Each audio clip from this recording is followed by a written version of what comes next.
বন্ধু সোনামানিকেরা, আপনার অল্প সময়ের মধ্যে বক্তব্য সমাপ্ত করা লাগবে। আপনার অন্যদিকে না গিয়ে আপনার সরাসরি আপনার আলোচনার মধ্যে চলে যায়।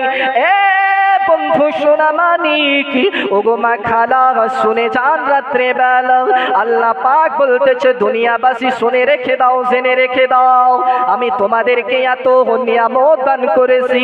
আল্লাহ বলতেছেন, বান্দা, আমি খুশি হয়ে তোমারে একখানা হাত দান করেছি। আল্লাহ রব্বুল আলামিন বলতেছেন, বান্দা, আমি খুশি হয়ে তোমারে পা দান করেছি। আল্লাহ রব্বুল আলামিন বলতেছেন, দুনিয়াবাসী শুনে নাও, শুনে নাও, আমি আল্লাহ খুশি হয়ে তোমারে পৃথিবীর জমিনে মানব জাতি করে পাঠিয়েছি। এই কারণে পাঠিয়েছে পৃথিবীর জমিনে তোমরা যাবে। আর আল্লাহ বলতেছেন, পৃথিবীর জমিনে দুটো কাজের জন্য তোমাদেরকে পাঠিয়েছি। এক নাম্বার কাজ হলো ইবাদতে ইলাহি, আর দুই নাম্বার কাজ হলো আপনার মুহাম্মদ নবী।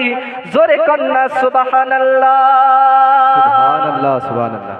আল্লাহ বলতেছেন, হে দুনিয়াবাসী শোনো, পৃথিবীর জমিনে দুটি কাজের জন্য তোমাদেরকে পাঠিয়েছি। জোরে বলেন সুবহানাল্লাহ। আপনার ইবাদতে ইলাহি কাকে বলা হয়? আল্লাহ পাক আল্লাহ তাআলার ইবাদত করা, আল্লাহ পাক আল্লাহ তাআলার গুণগান করা, আল্লাহ পাক আল্লাহ তাআলাকে এক আপনার আল্লাহ বলে মেনে নেওয়া। আল্লাহ পাক আল্লাহ তাআলা রব্বুল আলামিন আপনার প্রতি যে 5 ওয়াক্ত নামাজ আদা করে, আপনার প্রতি 5 ওয়াক্ত নামাজ ফরজ করে দিয়েছে বাবা, ওই 5 ওয়াক্ত নামাজ যদি আপনি আদা করে নিতে পারেন, আল্লাহ পাক বলতেছেন, এ দুনিয়াবাসী শুনে নাও, ওই নামাজখানা যদি আমার দরবারে কবুল হইয়া যায়, আমি আল্লাহ খুশি হই তোমারে জান্নাতি বানায়া দেব। চলেন এবার মহাব্বতে নবী কাকে বলা হয়? আল্লাহ পাক আল্লাহ তাআলা আপনার আমার নবীকে বলতেছেন, ওগো হাবিব, আপনার উম্মতানিকে জানিয়ে দেন, আপনাকে যারা মহাব্বত করতে চাই, আমি আল্লাহর যারা মহাব্বত করতে চাই, তারা যেন আপনারে মহাব্বত করে নেয়, তারা যেন আপনার ইতায়াত করে নেয়। আল্লাহ বলতেছেন, হাবিব, আপনারে যারা মহাব্বত করে নেবে, আল্লাহ বলতেছেন, আমারে তারা মহব্বত করে নিল। আর যারা আপনারে মহব্বত করলো না, আল্লাহ বলতেছেন, তারা আমারে মহব্বত করলো না। যারা আপনারে মহব্বত করে নেবে, তারা জান্নাতি হইয়া যাবে।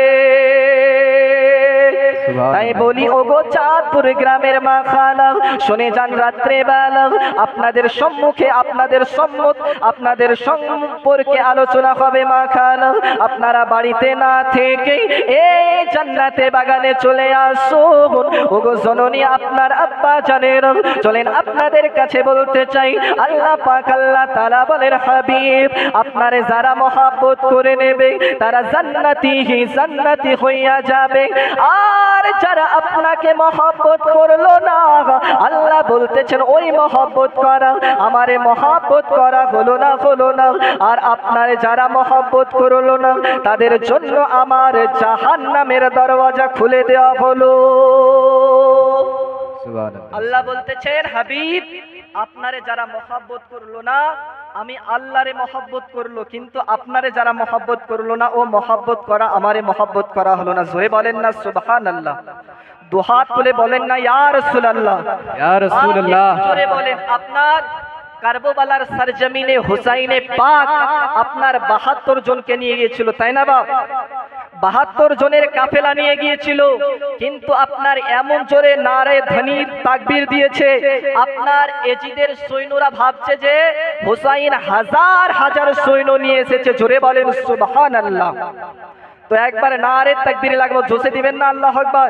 নারে তাকবীর, আল্লাহু আকবার। নারে ইসালাত, ইয়া রাসূলুল্লাহ। সালাকে আলা হযরত, জিন্দাবাদ। দ্বীন ইসলাম, জিন্দাবাদ। নারে তাকবীর, আল্লাহু আকবার। নারে ইসালাত, ইয়া রাসূলুল্লাহ। তো আপনার আমার নবীজি বলতেছেন, হে দুনিয়াবাসী শোনো, আমারে যদি মহব্বত করতে হয় তো আমার নওয়াসা ইমাম হাসান হুসাইন রে মহব্বত করা লাগবে। জোরে বলেন সুবহানাল্লাহ। সুবহানাল্লাহ। চলেন বন্ধু সোনা মানিকেরা, আপনার আমার নবীজি জানিয়ে দিলেন, এ আমার উম্মত উম্মাতানি, তোমরা শুনে রেখে দাও, আমি নবীরে যদি মহব্বত করা লাগে আমার নওয়াসা ইমাম হাসান হুসাইন রে মহব্বত করা লাগবে।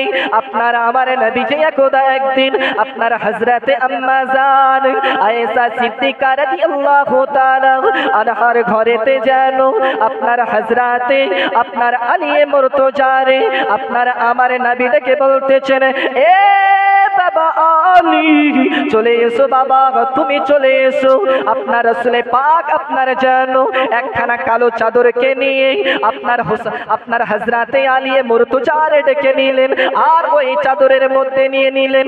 আর আপনার রাসূলে পাক যেন তানার কন্যা আপনার জান্নাতি নারীদের সরদারিনী হযরতে ফাতেমাতুজ জোহরাকে ডেকে বলতেছেন, এ বেটি ফাতেমা, তুমিও চলে এসো, তুমিও চলে এসো। হুজুরে কন্যা সুবহানাল্লাহ।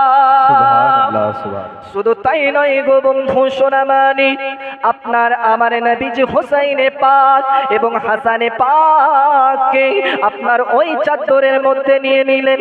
আম্মা জান আয়েশা সিদ্দিকা রাদিয়াল্লাহু তাআলা আনহা যেন বলতেছে, আমার মন চাইছিল ওই চাদরের মধ্যে যাওয়ার জন্য।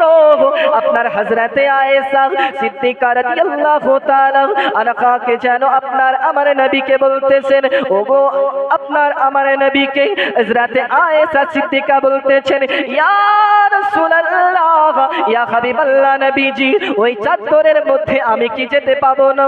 আপনার আমার নবী বলতেছেন, ওগো আয়েশা, আয়েশা, এই চাদরের মধ্যে তোমার আশা লাগবে না। এই কারণে আশা লাগবে না, আল্লাহ পাক রব্বুল আলামিন তোমারে যে সম্মান দিয়েছে, ওই সম্মানটা আল্লাহ তোমারে অনেক আপনার দান করেছে। ওই সম্মানটা নিয়ে তুমি থাকো। আর এই চাদরের মধ্যেই আজকে যাদেরকে নেওয়া হয়েছে, এরা কোনো আম মানুষ নয়। পৃথিবীর জমিনে এদেরকে যারা মহব্বত করে নেবে, আপনার আমার নবী বলতেছেন, ওই ব্যক্তি তারা আমারে মহব্বত করে নিয়ে তারা জান্নাতি হইয়া যাবে। সুবহানাল্লাহ। রাসূলে পাক বলতেছেন, হে আয়েশা শোনো, আজকে এই চাদরের মধ্যে যাদেরকে নিয়েছি, এই সমস্ত মানুষগুলো হলো আপনার আহলে বর্গ। রাসূলে পাক বলতেছেন, এই আমার আহলে বর্গকে যারা মহব্বত করে নেবে তারা জান্নাতি হয়ে যাবে। জোরে বলেন না সুবহানাল্লাহ। আরো জোরে বলেন না ইয়া রাসূলুল্লাহ। দোল্লাতে দোল্লাতে দোল্লাতে দোল্লাতে মোর মুস্তাফা ঘুমায়। জোরে বলেন না সুবহানাল্লাহ। সুবহানাল্লাহ। দোল্লাতে দোল্লাতে দোল্লাতে দোল্লাতে মোর মুস্তাফা ঘুমায়। নবীজির দুধ মাগনম তর হালিমা। নবীজির দুধ মার নাম কি বাপ? হালিমা তো সাদিয়া, তাই না? তাই কবি বলতেছেন, নবীজির দুধ মাগনম তর হালিমা, থাকেন নবীর পাগরায়, থাকেন নবীর পাগরায়। দে দোল্লা দে গে দোল্লা দে গে দোল্লাতে দোল্লাতে মোর মুস্তাফা ঘুমায়। হাজিরা হজে যাই কালো কাবা ধরে কই। হাজিরা হজে গিয়ে আপনার কাবাকে ধরে বলে, আল্লাহ আমাদের সকলের গুনাহকে মাফ করে দেন। জোরে বলেন সুবহানাল্লাহ। হাজিরা হজে যাই কালো কাবা ধরে কই, মোদের গুনাহ মাফ চাই, মোদের গুনাহ মাফ চাই। আল্লাহুম্মা সাল্লি আলা সাইয়্যিদিনা মাওলানা মুহাম্মদ ওয়া আলা আলি সাইয়্যিদিনা মাওলানা মুহাম্মদ সাল্লাল্লাহু তাআলা আলাইহি ওয়াসাল্লাম। বাপ যিনারা রাস্তাতে ঘোরাফেরা করছেন, আপনার বক্তা যদি বক্তব্য রাখে আর সামনে যদি মানুষ থাকে, আপনার বক্তাকে বক্তব্য দিতে ভালো লাগে না, তাই না বাপ? মানুষ যদি না থাকে, আপনার বক্তা কাকে বক্তব্য শোনাবে? ফাঁকা মাঠে কি আপনার এই লাইট কুটি আপনার এগুলাকে বক্তব্য শোনাবে নাকি? আপনার মানুষ যত থাকবে আপনার প্যান্ডেলে বক্তাকে তত বক্তব্য দিতে ভালো লাগবে। জোরে বলেন সুবহানাল্লাহ। তাই বাপ, আমি আপনাদের এখানে আজকে মেহমান, তাই না? তাই আপনাদেরকে বলতেছি বাপ, আপনারা এদিকে ওদিকে ঘোরাফেরা না করে এই প্যান্ডেলের মধ্যে চলে আসুন। চলেন বন্ধু সোনামানিকেরা, আমি এবার মেন ঘটনার মধ্যে চলে যাই। রাসূলে পাকের কন্যা নাম হলো তার হযরতে ফাতেমাতুজ জোহরা। রাসূলে পাকের কন্যা হযরতে ফাতেমাতুজ জোহরার বাড়িতে আপনার 3 দিন ধরে খাবার হয় না। আপনার হযরতে ফাতেমার ছোট ছোট দুইজন বাচ্চা, নাম হলো ইমাম হাসান এবং হোসাইন পাকের কষ্ট জানো রাসূলে পাকের কন্যা হযরতে ফাতেমাতুজ জোহরা সহ্য করতে পারে না গো বন্ধু। আপনার হযরতে ফাতেমাতুজ জোহরা তার স্বামী হযরতে আলীর দিকে তাকিয়ে বলতেছেন, ও গো স্বামী রে, আমি ফাতেমা আমার বাচ্চা ইমাম হাসান এবং হোসাইনের কষ্ট আমি সহ্য করতে পারি না। ওগো মা খালা, শুনে যান রাত্রে বেলা আপনাদের চরিত্র কেমন, আর রাসূলে পাকের কন্যার চরিত্র কেমন মা জননী। আপনার রাসূলে পাকের কন্যা হলো আপনার জান্নাতি নারীদের সরদারিনী। এ জননী আম্মা জান, চলেন আপনাদের সম্পর্কে আলোচনা হইতেছে। আপনারা সংসারে আপনার স্বামীর সঙ্গে মহাব্বত ব্যবহার কেমন করেন, আর জান্নাতি নারীদের সরদারিনী হযরতে ফাতেমাতুজ জোহরা তার স্বামীর সঙ্গে আপনার ব্যবহার কেমন করে। হযরতে ফাতেমাতুজ জোহরা তার স্বামী হযরতে আলী মুর্তজারে বলতেছেন, এ স্বামিনী স্বামিনী, আমার বাচ্চা ইমাম হাসান হুসাইনের কষ্ট আমি সহ্য করতে পারি না। হযরতে আলী মুর্তজা যেন বলতেছেন, এ বিবি ফাতেমা, যাও ঘরের মধ্যে চলে যাও, আর ঘরের মধ্যে থেকে বাজারের ব্যাগটা আমি আলীর এনে দাও। আমি বাজারের দিকে গিয়ে দেখি আমার কেউ কাজে নেই কি নেয় না। আলী মুর্তজা জানো তার বিবি রাসূলে পাকের কন্যা হযরতে ফাতেমাতুজ জোহরা বলতেছেন, এ বিবি ফাতেমা, যাও যাও ঘরের মধ্যে চলে যাবে, আর ঘরে থেকে আমার বাজারের ব্যাগটা এনে দেবে। আপনার রাসূলে পাকের কন্যা আপনার গুটি গুটি পায় আপনার ঘরের দিকে এগিয়ে যায়। জোরে কন্যা সুবহানাল্লাহ। আর দু হাত তুলে বলেন না ইয়া রাসূলুল্লাহ। আপনার রাসূলে পাকের কন্যা আপনার ঘর থেকে ব্যাগখানা এনে আপনার হযরতে আলী মুর্তজার হাতে দিয়ে দিলেন গো বন্ধু। ও বন্ধু সোনামানিকেরা, ও গো জননী আব্বা জান, আপনাদের সম্মুখে বলতে চাই, আপনাদের ঘরে যদি আপনাদের কন্যার চরিত্র রাসূলে পাকের কন্যার মতো করে নিতে পারেন, আল্লাহ পাক বলতেছে, ওই বান্দারে আল্লাহ রব্বুল আলামিন বলতেছে, ওই বান্দার জন্য আপনার ওই বান্দির জন্য তার বাবাকে আল্লাহ জান্নাতি বানায়া দেবে। জোরে কন্যা সুবহানাল্লাহ। সুবহানাল্লাহ সুবহানাল্লাহ। চলেন বন্ধু সোনামানিকের, আপনার হযরতে আলী মুর্তজা আপনার ব্যাগটাকে নিয়ে বাজারের দিকে চলে যায়। আপনার সকাল থেকে সন্ধ্যা বেলা পর্যন্ত আপনার বাজারে ঘুরে বেড়ায়, কেউ কাজে নেয় না। আপনার হযরতে আলী মুর্তজারে কেউ কাজে নেয় না গো বন্ধু। হযরতে আলী মুর্তজা জানো আপনার মনের দুঃখ মনে লইয়া আপনার ঘরে চলে আসে। হযরতে আপনার ফাতেমাতুজ জোহরা তার স্বামীরে বলতেছেন, এ স্বামিনী স্বামিনী, আপনি বলেন না কেন ঘুরে এলেন। হযরতে আলী মুর্তজা বলতেছেন, ও গো বিবি ফাতেমা, আমি তোমার স্বামী আলী এই কারণে ঘুরে এলাম গো, বাজারে গেলাম কেউ কাজে নেয় না তার জন্য আমি আলী বাড়ির দিকে চলে এলাম। সরে কন্যা সুবহানাল্লাহ। আপনার স্বামী স্ত্রীর মধ্যে মহব্বত দেখেন। আপনার হযরতে আলী মুর্তজা বাড়ি চলে এলেন তো হযরতে ফাতেমাতুজ জোহরা তানার শাড়ির আঁচল দিয়ে তানার চেহারা খানাকে মুছে দিচ্ছে। জোরে বলেন না সুবহানাল্লাহ। আমাদের ঘরে যদি আপনার বাজারে যদি আমরা কাজের জন্য যাই আর কাজ যদি না পাই, আপনার যদি বাড়িতে 3 দিন 2 দিন কি একদিন খাবার না হয় তো স্বামীর সঙ্গে আপনার স্ত্রীর ঝামেলা লেগে যায়, তাই না বা? ঝামেলা লাগে না? আপনার স্বামী স্ত্রীর মধ্যে আপনার দ্বন্দ্ব, আপনার ফাসাদ সৃষ্টি হয়, এর কারণে কত সংসার আপনার ভেঙে যায়, তাই না? তাই আপনাদেরকে বলতেছি বাবা, আপনাদের চরিত্র আপনার হযরতে আলী মুর্তজার মতো করে নেন। আর আপনার যদি সংসারে হযরতে আলী মুর্তজার মতো মহব্বত থাকে, ওই সংসারে আল্লাহ পাক বলতেছেন ওই সংসারে আমার জান্নাতি রহমত বর্ষিত হয়। জোরে কন্না সুবহানাল্লাহ। হযরতে আলী মুর্তজা আপনার পরের দিন যেন আপনার রাসূলে পাকের কন্যা হযরতে আলী মুর্তজারে বলতেছেন স্বামী আজও যাবেন নাকি কাজে? আপনার হযরতে আলী মুর্তজারে ব্যাগ দেওয়া হলো।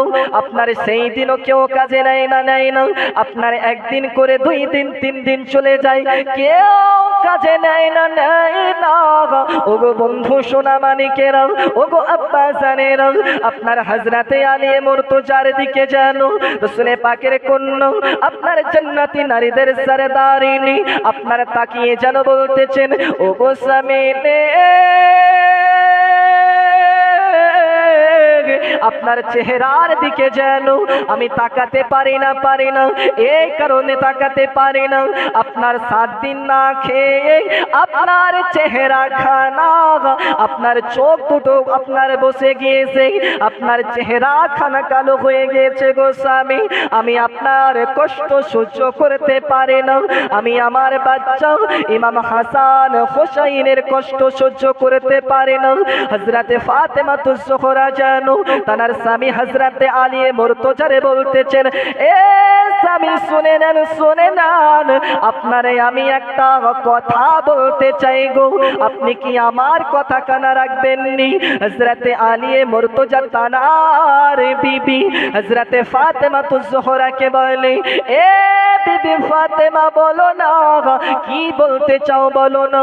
আপনার রাসূলে পাকের কন্যা, আপনার রাসূলে পাকের কন্যা জান্নাতি নারীদের সরদারিনী আপনার হযরতে আলী মুর্তজারে বলতেছেন এ স্বামী শুনে নেন, আপনার কাছে আমার একটা ওয়াদা হলো, আপনি আমার ওয়াদা খানা রাখবেন কি বলেন না?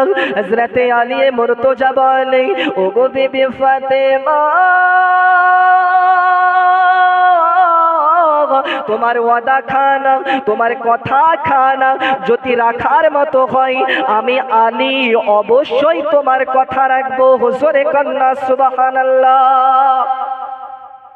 হযরতে আলী মুর্তজা বলতেছেন বিবি ফাতেমা তোমার কথাখানা যদি রাখার মতো হয় আমি নিশ্চয়ই তোমার কথাখানা রাখবো। জোরে বলেন না সুবহানাল্লাহ। হযরতে ফাতেমাতুজ জোহরা বলতেছেন স্বামী আপনার কাছে আমার একটাই কথা হলো, আমার আব্বা বিবাহর সময়তে আমারে একটা চাদর দিয়েছিলেন। জোরে বলেন সুবহানাল্লাহ। এই চাদরখানা আপনি নিয়ে যাবেন বাজারে, আর বাজারে বিক্রয় করে আপনি খাবার কিনে আনবেন। জোরে বলেন না সুবহানাল্লাহ। সুবহানাল্লাহ।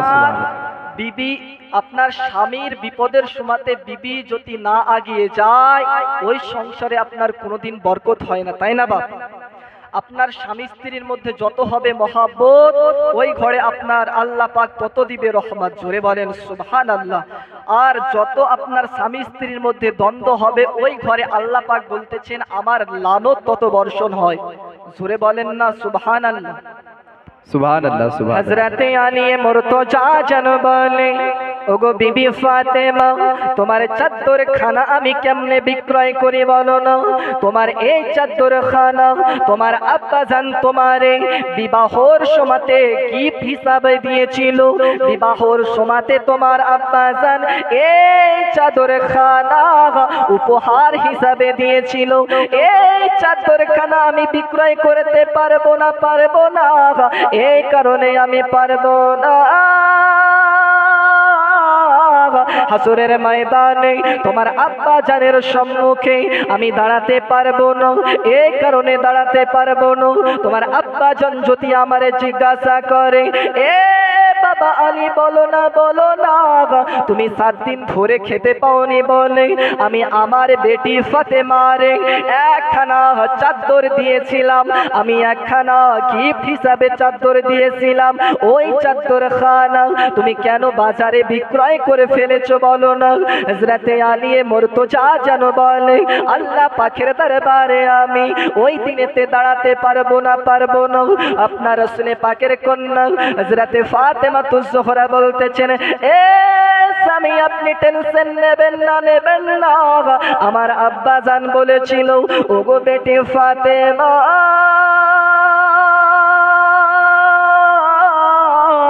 তোমার স্বামীর জন্য তোমার যদি জান খানাকে কুরবান করা লাগে গো, যদি তোমার শরীর থেকে তোমার রক্ত বিক্রয় করা লাগে, এ বেটি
হ্যালো, আপনারা কেউ যাবেন না, এখন নামাজ মসজিদে হবে। এরপরে যিনারা নামাজ পড়ে আসবে তারপর আবার যাওয়ার পরে দ্বিতীয় দল নামাজ পড়বেন, ঠিক আছে? এখন বসেন, ওয়াজ শুনেন, বক্তা আছে, আবার তারপরে পরে বক্তা আমাদের সুনামধন্য বক্তা হযরত কারি মাওলানা মোহাম্মদ সাইফুল্লাহ রিজভী সাহেব চলে এসেছেন। যাবেন না, বসেন। আল্লাহুম্মা সাল্লি আলা মাওলানা মুহাম্মদ সাল্লাল্লাহু তাআলা আলাইহি ওয়াসাল্লাম। তা হযরতে ফাতেমা জোহরা বলতেছেন, স্বামী এই চাদরখানা আপনি নিয়ে যে বিক্রয় করেন। আমার আব্বাজান বলেছেন, বেটি ফাতেমা, তোমার স্বামীর জন্য যদি তোমার জীবনটাকেও কুরবান করে দেওয়া লাগে, তুমি সেটাকেও কুরবান করে দেবেন। জোরে বলেন সুবহানাল্লাহ। চলেন বন্ধু সোনা মানিকেরা, হযরতে আলী মুর্তজা আপনার গুটি গুটি পাই ওই চাদর খানা নিয়ে আপনার বাজারের দিকে এগিয়ে যাই। জোরে কন্যা সুবহানাল্লাহ। হযরতে আলী মুর্তজা আপনার বাজারে চাদর খানা নিয়ে আপনার চাদর খানাকে লইয়া আপনার ঘুরে বেড়াই আপনার ঘুরে বেড়াতে বেড়াতে একজন ইহুদির কাছে গিয়ে হযরতে আলী মুর্তজা বলে, এ ভাই ইহুদি, আপনার কাছে আমি এই চাদর খানা বিক্রয় করতে চাই গো, আপনি নেবেন কি বলেন না? ইহুদি যেন বলে, এ ভাই আলী শুনে নেন, আপনার এই চাদর খানা আমি নিতে পারি, আপনারে আমি 50টা দিরহাম দিয়ে আপনার এই চাদর খানা নিতে চাই, আপনি দিবেন কি বলেন না? হযরতে আলী মুর্তজা বলে, আর কিছু হবে নি নাকি? আপনার হযরতে আলী মুর্তজারে বলতেছেন, এ ভাই আলী, আমি এই 50টা দিরহাম দিয়ে আপনার চাদর খানা নিতে চাই, আপনি দিবেন কি বলেন না? আপনার হযরতে আলী মুর্তজা ওই চাদর খানাকে বিক্রয় করে দিয়ে আপনার কোটি কোটি পায় আপনার বাজার করে নিয়ে আপনার বাড়ির দিকে চলে যায়। আর ইহুদি যেন ওই চাদর খানাকে আপনার নিয়ে ঘরের মধ্যে রেখে দিয়েছে। রাত যখন হয়ে গিয়েছে, ইহুদির বিবি যেন আপনার ঘরের মধ্যে রাত্রে আপনার জাগ্রত হয়ে দেখতে পায় তাদের ঘরখানা যেন আপনার জান্নাতি আলোতে আলোময় হয়ে গিয়েছে। ইহুদি আপনার ইহুদির বোতানার স্বামীর ডেকে বলতেছেন, এ স্বামী বলেন না, এ চাদর খানা থেকে এত রৌশনি হয় কেন, এত লাইট হয় কেন বলো না? ইহুদি বলতেছে, আমি তো বলতে পারবো না, কিন্তু এই চাদর খানা আমি আলীর কাছ থেকে কিনে এনেছিলাম বাজারে, আমি আলীর কাছ থেকে এই চাদর খানা আমি খরিদ করে এনেছি। ইহুদির বিবি বলতেছেন, ও গো স্বামী, এই চাদরের মূল্য আমরা দিতে পারবো না গো, চলেন না, এই চাদর খানা আমরা আলীর বাড়িতে যাব আর এই চাদর খানা আমরা ফেরত দিয়ে দেব। এই চাদর খানা মনে হয় রাসূল পাকের কন্যা জান্নাতি নারীদের সরদারিনী এই চাদর পরিধান করে আপনার নামাজ আদা করে, চলেন এই চাদর খানা আমরা দিয়ে আসি। ইহুদি বলতেছে, এই রাত্রে বেলাতে কেমনে যাব বলো না?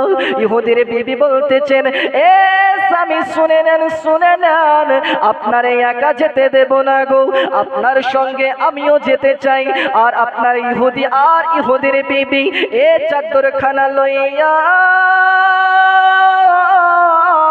আপনার গুটি গুটি পাই হযরতে আলী মুর্তজার বাড়ির দিকে এগিয়ে যাই। আপনার হযরতে আলী মুর্তজার বাড়ির কাছে গিয়ে আপনার ইহুদি যেন তার চায় বাড়ি মেরে বলতেছেন, এ ভাই আলী, আপনি কি বাড়ি আছেন নি বলেন না?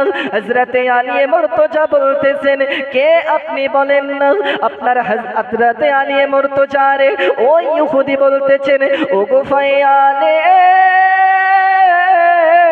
আমি অন্য কোন লোক নই গো, আমি অন্য কোন ব্যক্তি নই গো, আমি হলাম ওই আপনার ইহুদি যার কাছে আপনি আপনার চাদর খানা বিক্রয় করেছিলেন। এই চাদর খানা আমি আপনার কাছে ফেরত দিতে এসেছি। হযরতে আলী মুর্তজা বলে, এ ভাই ইহুদি শুনে নেন, এই চাদর খানা নেওয়ার মতো আমার কাছে আর পয়সা নেই।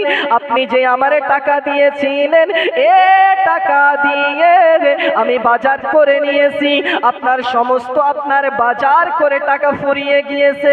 ইহুদি বলতেছেন ভাই আলী আপনার টাকা দেওয়া লাগবে না, কিন্তু আপনার কাছে আমার একটা কথা জানতে চাই, এ চাদর খানা কার চাদর বলেন না? ইহুদিকে যেন হযরতে আলী মুর্তজা বলতেছেন, এ ভাই আলী শুনে নেন, এ চাদর খানা হলো আপনার জান্নাতি চাদর। এ চাদর খানা আল্লাহ পাক আল্লাহ তাআলা তার হাবিবরে দিয়েছিলেন, তার বন্ধুরে দিয়েছিলেন, আর আপনার আমার নবীজি এ চাদর খানা আপনার আমার বিবি ফাতেমারে দিয়েছিলেন, বিবাহর সময়তে গিফট হিসাবে দিয়েছিলেন। ইহুদি বলতেছেন ভাই আলী এই চাদর খানা এমনি আপনার এই চাদর খানাতে আপনার বিবি ফাতেমা নামাজ আদা করে, তার জন্য এই চাদরের আলোতে আমার ঘর আলোময় করে দিয়েছে। জোরে কন্যা সুবহানাল্লাহ, সুবহানাল্লাহ। আপনার শুধু ঘর নয় গো, ঘর নয়। ইহুদি বলতেছেন, এ ভাই আলী চলেন না আমার লইয়া রাসূলে পাকের কাছে, এ চাদরের আলোতে আমার ঘর নয় গো, এ চাদরের আলোতে আমার মন খানকেও আলো করে দিয়েছে। সুবহানাল্লাহ, সুবহানাল্লাহ। ইহুদি বলতেছেন এই চাদরের আলোতে আমার মনটাকে আলো করে দিয়েছে। জোরে বলেন সুবহানাল্লাহ। তো আমি আমার বক্তব্য এখানে সমাপ্ত করছি, যেহেতু বক্তা সাহেব চলে এসেছেন। আমার বলা এবং ভাষার মাধ্যমে যদি হয় ভুল ত্রুটি আপনারা ক্ষমা করে দেবেন। আস্তাগফিরুল্লাহ রাব্বি মিন কুল্লি যামবি ওয়া আতুবু ইলাইহি ওয়া আখিরু দাওয়ানা আলহামদুলিল্লাহি রাব্বিল আলামিন। আসসালামু আলাইকুম ওয়া রাহমাতুল্লাহি ওয়া বারাকাতুহু।